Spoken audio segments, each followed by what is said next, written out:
So there was an update on Playdate. So Playdate is the handheld, the cute little yellow handheld with a crank on the right-hand side that we've mentioned a few times here. It's got a black and white screen, 2 buttons, D-pad, crank. Design is partially being done by Teenage Engineering, who's done a number of synthesizers, some of which I own or have owned. So I've been pretty excited about this. I like handheld gaming. There's a lot of things I like about the Playdate, but I think the thing that I like the most is the Playdate has always known what it was going to be, and it's not pretending to be anything that it's not. It knows that it's going to be a niche system for, handheld gaming enthusiasts, and it's got a bunch of interesting developers behind it, including the guy who did Katamari Damacy. I believe, what's his name? Something Gage. Damn, now I can't remember. But the person who did Spell Tower, and some other developers that I can't mention now. But it has me pretty excited for it. It was going to come out in 2020, but of course COVID has affected things. However, they managed to get all their certification done. Look at this year. Pretty impressive. And they're letting us know what's going on. So basically, they've come out. They said that it's been a weird year, but the pre-orders will start in early 2021. There are going to be more games in the first season of games than they had intended. So first one's going to be 12, so they're going to up that? They're going to up that. They haven't said by how much, but they said there's going to be 12 more the updated games. number? I'm looking at the website now. No, 12 I believe was original. So it's going to cost $149 for that in the 12 plus games. 12 games. 12 games. A unit. $149. And that's what they said it was going to cost at the beginning. And you know what? That's what it's going to cost when they release it. Not $250 or $300? Anyway. Okay. So, interesting things. They said that they're being very open here. And I see this as a response to... I'm not going to try to pit companies against each other, but I intentionally. But I see this as a response to how Analog has handled the Analog Pocket and so far the Duo, in terms of saying it's going to be, it's going to be limited, et cetera, et cetera. So Playdate has announced that they're doing 20,000 units at initially, which they think is going to be enough to meet demand. They hope. In fact, they even say they hope they're not overshooting the demand. The other thing is, if these sell out, and I do think they probably will, if and when these sell out, additional runs of the system are going to be done via an open order process. Their whole thing is they don't ever want to say that they're technically sold out of the system, meaning you should be able to order a Playdate whenever you want, and when you order the Playdate, they'll tell you when your Playdate should ship. Sure, once they reach that minimum threshold. And it's going to be a first come, first served basis. So I think that's going to breed them a fairly significant amount of goodwill, being open about how your process is going, how many units there are going to be at start, and the fact that there's going to be open orders on the additional runs. And yeah, you may have to wait, but you will be able to get an order in and say that, yes, I've got one coming on its way. Sure, it might be 6 months, it might be a year, but they're going to try to get it to you. Right. I'm sure there'll be a cutoff if they don't get enough interest in 3 years or whatever it is, they won't do it. But that's good because it doesn't make it seem like people are really left out in the cold. They said that they've addressed quirks that developers found with developer units. So the hardware is locked down. They're done. They're done with season 1 of the games. Those are finished, and they'll start revealing those soon. They said they delivered hundreds of Playdate units to developers of all skill levels around the globe, from industry veterans to pixel artists writing their first lines of code. There you go. Yeah, and they've shown these units in action. People have had them in their hands. These aren't renders. These are actual units that are ready to go and be used. So and then the packaging is locked. I'm kind of a weird packaging fan. I don't like unboxings and stuff like that. I don't really watch them, but this is cute. I do like the packaging for the Playdate. It's like a Zippo lighter. I like the bright yellow box. Yeah, I'm all for it. And I like this a lot. I'm more bullish on this than originally because not just the communication of the company has been so open and clear. The fact that they are actively building a developer like team, like they're building it with people and fostering that. That's like something really cool to see. Yes, and the SDK for developing they plan on releasing it to the public for free in the future. So that's something that I haven't seen them say a lot here, but is something that they have mentioned previously, is that every Playdate is technically a dev kit.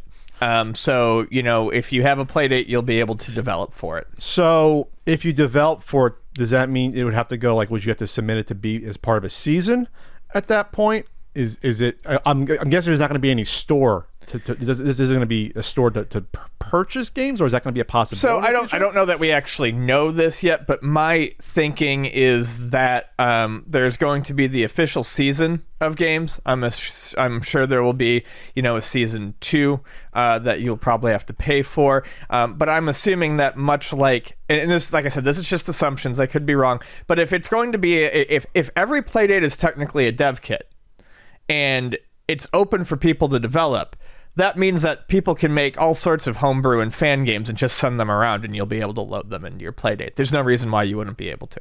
Sure. So I don't know if there's going to be a store. There would be for official releases, but yeah, there's going to be lots of ways to do the homebrew. I guess it has to. If they do the seasons you purchase, then why not just do a store? This is what I'm thinking. What if someone like puts a lot of time and money to actually, let's say this kind of takes off and you actually want to make a game that you put resources in, I'd like to not just have for free, potentially maybe make my money back or make a profit. I'm just wondering about how this could potentially take off. What would happen? What if you got like a bigger game that made like a demake and put it on the Playdate? I'm just trying to think of something. Oh, there's a possibility. I think this is going to be probably more popular than I originally thought. I think this is going to be a thing. A small thing. Has a quirky personality to this, and the look and the feel of it. I think this is something here. Yeah, it's going to have a fan base. I mean, there's something here. There's something here that I like about it, and I can't put my finger on all of it, but it definitely stands out and it's original. But and then kind of just to go back over it. Blah, blah, blah, that all sounds great. This is after the description of what it's going to do. We don't want to take anyone's money until Playdate is 100% done and ready to go. Look at that. I mean, they're not gonna take a down payment. And I think that's something, that I realize that that's not something that everyone can do. Yeah. You have to have a pretty good financial backing to be able to do that. But it's nice, and I think, like I said, I think a lot of this is only going to help people feel comfortable about backing the Playdate. Well, they got that Goose Game money that they're going to go into. Playdate isn't Goose Game. They're a publisher. It's on their site. It says we started publishing games like Untitled Goose Game and Firewatch. Oh, that's right. Yes, they publish. They didn't make them, but yeah, they're the publisher. They got some Goose Game money. That's what I mean. Yeah. So Firewatch didn't do as well as Goose Game, but Firewatch still did pretty well, didn't it? Oh yeah, Firewatch was very, very, very popular. So yeah, they got money in the bank to make these. So that's good. And I wouldn't fault them if they took pre-order money. I'm just saying it's nice and refreshing that they're not. No, everything about this is refreshing. That's the way I would put it, like a cool glass of lemonade. Well, that's the color almost. Well, it's more gold. Yeah, everything looks to be cool. That's the only thing I'm going to say about it. I like there's a little more game samples. There's the cute little game that's like a dungeon little Zelda looking game. That looks adorable. And all the games, this is what I like about this system. These games have a personality that can probably only exist on this system. Like this, or more like a system like this, or that other small card game system you told. Ardu Boy. The Ardu Boy. I love the Ardu Boy. So these are consoles that you can't really replicate the look and feel of these probably easily on other consoles. Small, cheap, clever, creative handhelds are my bread and butter. I love everything about it. Ardu Boy, the Playdate. I've started looking into some of the Pico 8 small handhelds, but this is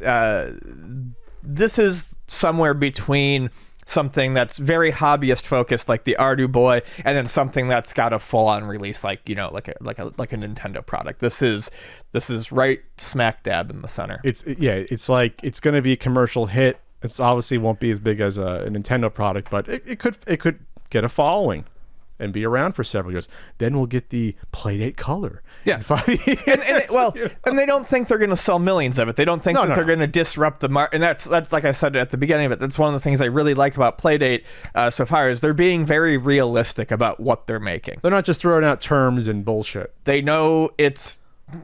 They know that other handhelds exist. They know that there isn't necessarily a need for this, and they're it's a fun little thing. It may take off once it's there. Like that's the thing you don't know about something. Some of these might take off, and maybe you sell 50,000 or 100,000. All of a sudden, you have like a built-in fan base or something like this. Other thing, one last thing I like is while the crank is neat, I think it's it's there as like a little neat gimmick. They've already said that they don't expect every game to use the crank. They're not going to force it.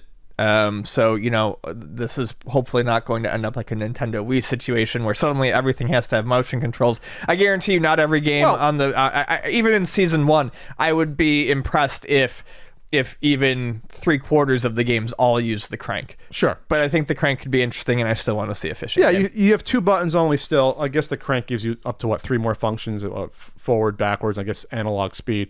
I'm just to be honest, I would have loved to see couple more buttons on this. There's space for it. I would have loved to seen that, but I understand you want to keep it super simple for the games. I get that.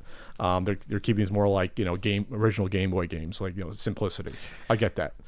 But I love the D-pad. I fucking love this D-pad. It's a real D-pad.